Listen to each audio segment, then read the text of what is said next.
When everybody's running away from the incident, we're running into it. You know, I mean, silly, but yeah, there's certain situations where I thought maybe, hey, this might be it. We're done. You know, you go to big fire. I mean, the winds change, the fuels. I mean, it's just, it's hot. It gets hot when you're out there working. You know, and it's not just me looking after me. It's us looking after each other. The other engines, it's a big, big family. Once we get to the scene, certain people will have their gear on. Like yesterday, we had you pack up inside of the engine. So you could put this on, just kind of tuck it in, and then you could take the face part off and kind of wrap it around your collar like a turtleneck, kind of, if that makes sense. Just like there you go.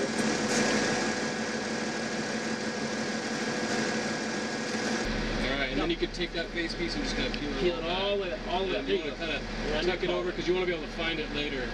See, what happens is we put our mask on, and then that goes over the top of the mask to protect our ears and any other exposed skin. Oh. So yesterday we simulated somebody being the first at scene with the hydrant that's close. So as a firefighter, we would have pulled up, we would have dropped you off at the hydrant, you would have got the hydrant bag, you would have got the hose line out, and then made access to the hydrant, send me forward, pulled the line out. I would have stopped at the predetermined location determined by our captain or company officer near the structure fire, made my connections. When you had your connections done, we would have called for water, made an established water supply. During that time also, the company officer, he's going to be doing a walk around and doing assessment or a scene size up of the fire, whatever incident we're at.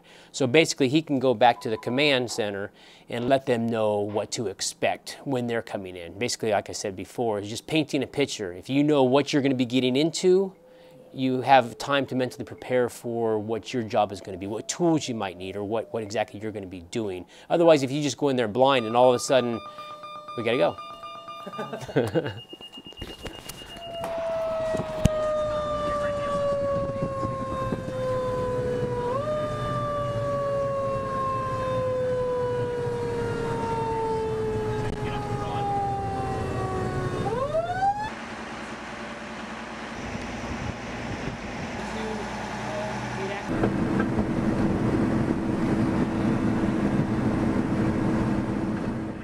We have 300 feet. So they're called crosslays. The front one we pulled was a front crosslay. It's got a 15/16 smoothbore nozzle on it. There's 300 feet.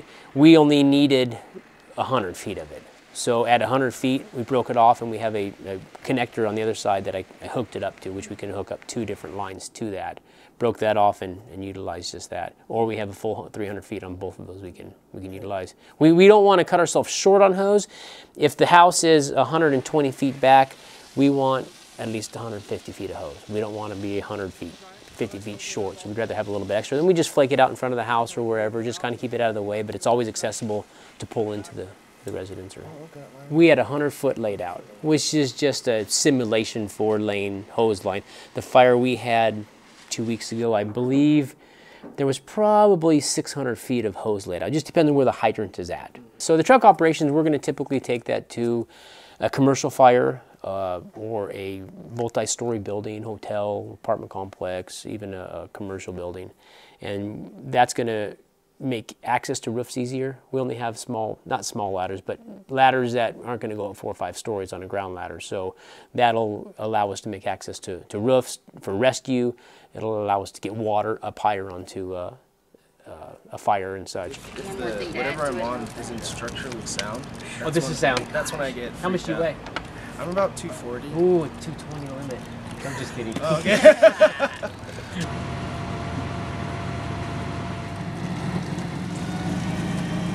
But really, when you're taking the truck into a place, and we know a lot of places, even if they'll dispatch the truck, we know that we can't make it into places with the truck. It's a very big apparatus.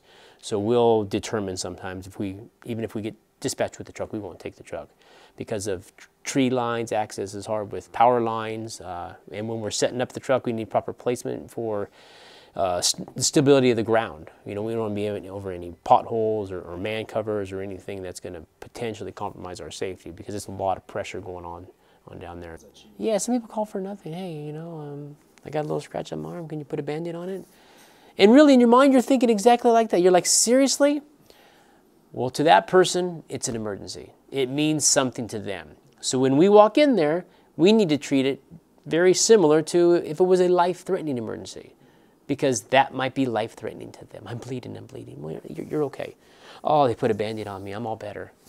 Did we do anything? Kind of not in our own minds, but for them, yeah, we did a whole bunch. So the community we live in is very supportive. You know, we get many thank you letters. We get people bring things by, you know, snacks, fruit trays, things of that nature, and just overall support. I know that the community likes us, so we definitely appreciate that.